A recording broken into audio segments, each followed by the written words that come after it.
The area around the Waldo Canyon burn scar is once again on the watch for flash flooding right now. Yeah, small storms with enough moisture to cause another mudslide like we saw earlier this week are near the Manitou Springs area.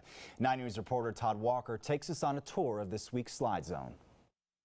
This is one of the chutes that the mudslide came down on Tuesday as it rushed down onto Highway 24, and we all saw those images of those cars that were pushed up against the median, people stranded up on the side. We're about 500 yards, and it's a very windy chute that it goes down, so a long way that this mud came down. I want to show you what debris is left behind here in this area.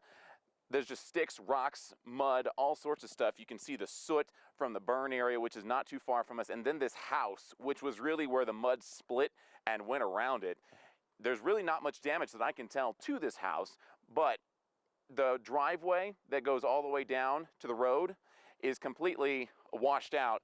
There's spots where it's even hard to walk on. It looked like there was a cement bridge that went across it, and the cement chunks are just broken up. So you can tell the force of the mud, the logs, the rocks, all that came down on Tuesday.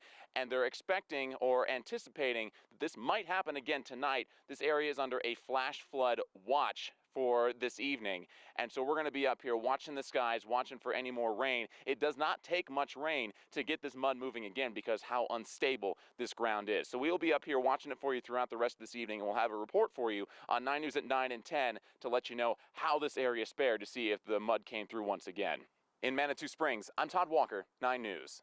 All right, thanks, Todd. We were talking to a hydrologist with the U.S. Geological Survey who was saying that when the pine forests burn, it burns so hot that the sap inside the trees evaporates, and then when it falls to the ground, it creates like a wax layer. So this rain falls onto what is like wax. So if you've just waxed your car and you see those water drops just slide right off, that's what's happening over thousands of acres, and that is why you see, what Todd's showing us, and why it is so dangerous for these areas when we have a night like tonight, when the skies could open up at the rain rates that Marty's talking about. So I'm glad that Todd's going to keep an eye on it for us. And he hit the nail on the head. It happens fast. It doesn't take a lot of rain for it to happen either. And the poor people there, I was there a little bit last week and the week prior, they see the rain on the forecast and on the radar. I mean, they worry when they see it. Sure. They know how quickly things can change.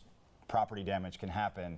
It's not a fun time for them. All right. We'll hear from Todd at 9 and 10. We'll be right back.